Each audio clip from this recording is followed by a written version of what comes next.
Hello everyone, this is Christian Melnick, Sun Interactive, and in this video we are going through the process of setting up a coroutine that will run once the user has clicked on our panel and is holding the mouse button down, so it's intending to drag our panel. Our coroutine will run, and this is the mechanism that we will use to update the position of our panel as the user drags it around.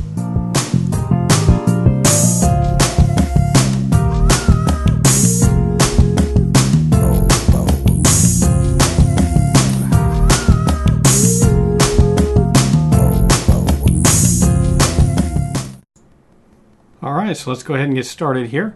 So the first thing that we're going to tackle is a little clean up something. This thing right here. So as I mentioned before, I think in the previous video, that I tend to like to create things that will work with as minimal amount of setup or configuration as possible. So I do this thing a whole lot. I try and get a component. If that is null, then create a new one or add a component, right? So this is a pattern that I use all the time. So in order to help this out, we're going to encapsulate this thing in an extension method. So we're going to go back over to our utilities folder. We're going to add a new file, and inside of that I'm going to call that component utilities.cs. Alright, let's add our namespace now. So it's in the utilities folder. Public static class, component, utilities, and we're off and running. So what we're going to do is create a static method that gives us something back. We're going to call it get or create component of type T, and what we're going to pass to it is a transform. So while we're at it, we're going to do a little bit of whereing things are, where T components, and oops, capitalize things. So let's do our importing. Perfect. So var component equals, so transform dot get components of type T. If component equals null, then we just do our usual component equals transform dot what is it? Now I've done forgot it. Game object dot add component type T. Perfect. Return our component. Save that.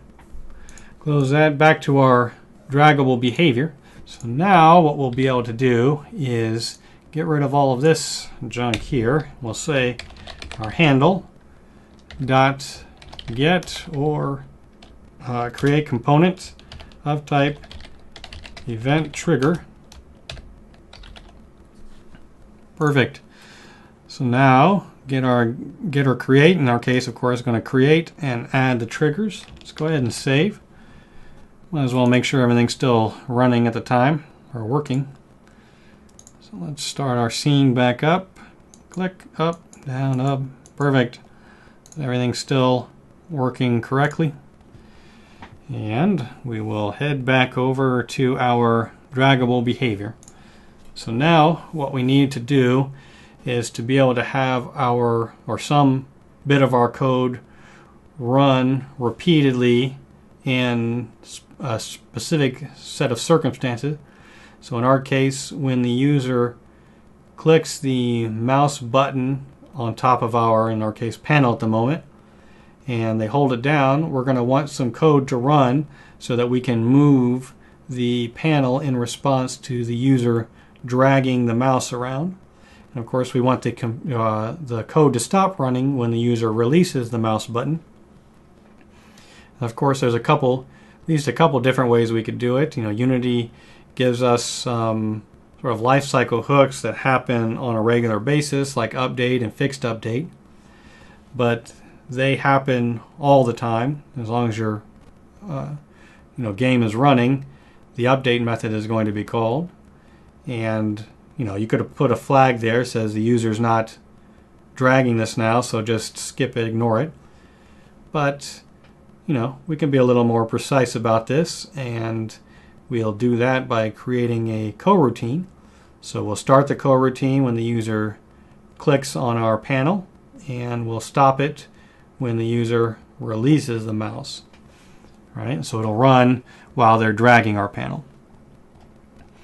So let's add a few things up at the top here. So we'll make it a little bit configurable. We're going to allow it to be determined in the editor, when the, how fast or how often our coroutine should be called here. So we'll do public float, and we'll call it a follow, pointer wait. So 0.167. Change it up for my notes here a little bit. Not that, 0. So basically every frame, right? What's 1 divided by 60? I already did it. So there, well, basically every frame. We can tweak this once we actually have some, code that works, so we can see how fast the panel is following our cursor and things like that, right? Actually, so that if we're going to do it later, let's just follow my notes here and just put this. Okay. So what we'll do is then create a couple of private fields. So private coroutine, and that coroutine I call it a follow pointer coroutine, and we need a private wait 4 seconds follow pointer wait 4 seconds. Cleverly named things. All right, and what we also are going to need or want to have is a Boolean that is basically just saying that this thing is being dragged. Probably could get away with it just being completely private. I made it getter public, so let's just stick with that. So maybe not there. We'll put it down here on its own. So public bool is being dragged yet. Main reason I'm thinking about this, probably we just make it private, and we're going to do it. If we need to later on, we'll deal with it there. So private. Well, we're going to emit events when the user is dragging our object.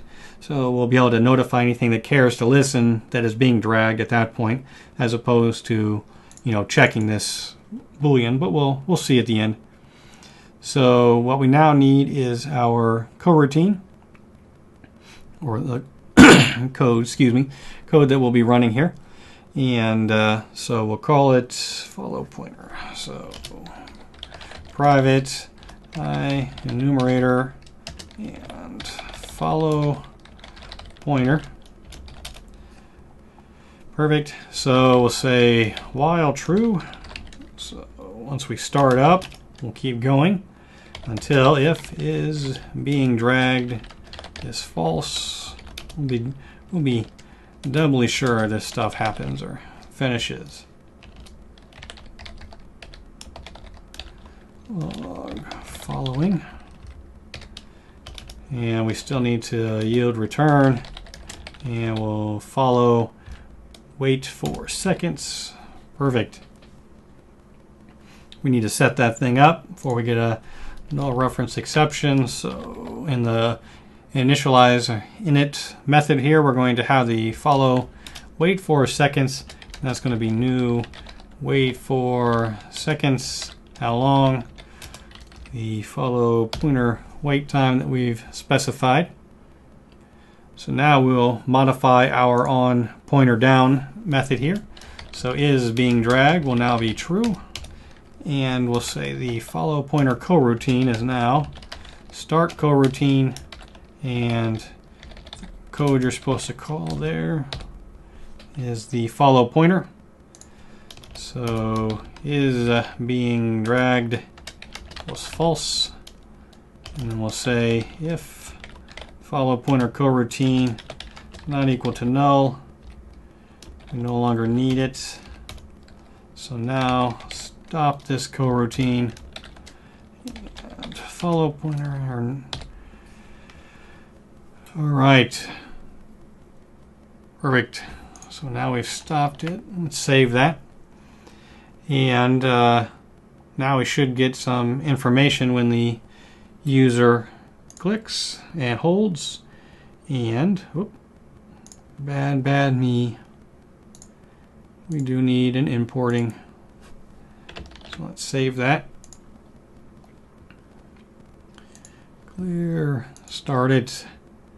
So I'm just going to click fast. Look at that, perfect timing. So we get the pointer down, then we get our following calls happening, and then pointer up. Perfect. So now one of the things that we're going to need to know in order to know where to move our panel to is we're going to need to know where the user clicked within the panel itself. So the position relative to the panel, so that then we can say later on when they move it, what the difference is between those two. It will help us to determine, will tell us where we need to move the panel to. So first things first, what we need to know is where the user clicks relative to our panel. So now we're going to go back, and I think we created it last time. We have our utilities here. We have the UI utilities form here. So this is a general question and a more specific one. The general one is given a position, where is that position, that vector 2, relative to the panel? And then the next one is not just any position, it's where the mouse pointer is.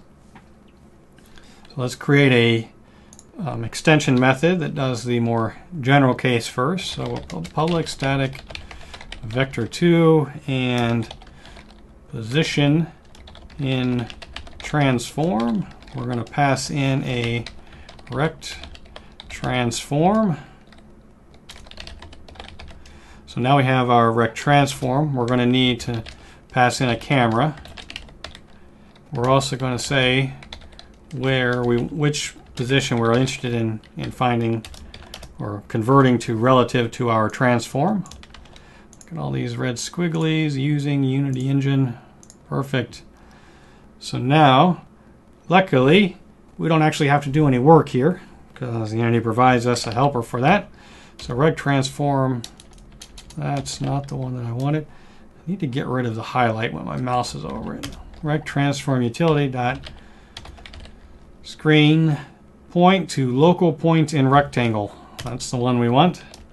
We need to pass into it a rect transform, or in this case a rect. So we'll have our transform here, position, camera, and the out or pause, the result of the calculation. And now we just need to return that position. So we're good to go there. We can get that position relative to our transform. So pass in the position, get it relative to our transform. We're going to need to do some updating our scene to deal with that camera situation, but that's a little bit probably in the next video. Now let's do the more specific one. Why do I put it above it? No idea. Vector 2, and this is pointer position in transform. This rect transform and the camera. Perfect. So now we just return position in transform that we're given, camera, and the position that we want is input dot mouse position. Perfect. Close that. Back to our draggable behavior, and what we're going to do is come down to on pointer down, and what we're going to do is come up with the position. So that position is now skipping all kinds of things. So we have this, just getter here to give us the active color. We're going to do the same thing for the rect transform. Let's come down here to private rect transform. We're just going to name a rect transform, and that's just going to be us casting the current transform as a rect transform. Perfect. Now we can do our rect transform dot pointer position in transform. We need a few parentheses here. So we have base event data. It's actually what we're getting passed to us is pointer event data. So that's good. And so we're casting the data as pointer event data. And then we want the press event camera. So now we have this position. We're going to pass it into our follow pointer coroutine vector2 position, just to see that we are having something working. We'll do this position. We'll save that. And back to Unity. So we'll start it up here and click in there we go. So now we have pointer or position information. So the position relative to our rect transform, relative to the panel here. Okay. And actually it's probably not totally correct because of the camera that's being used now. But we're going to, I think, deal with that in the next video. So in this video, we basically set up our coroutine, and we have in principle set it up or done all we need to do to calculate the position. Of course, like I said, we just need to deal with this camera in the end, and that's a little bit of messing with the canvas that we had created for us when we created our panel in the first video. But that is for the next video, and as usual, you can check out the code for this video there's a link in the description below. Otherwise, I will talk to you later. Thank you for taking the time to watch our video. I know that your time is valuable. If you liked the video, please subscribe to our channel and click the thumbs up button, as well as share the video with your friends. If you have any comments, questions, or suggestions, please leave them in the comments section below. And once again, thank you, and I will talk to you in the next video.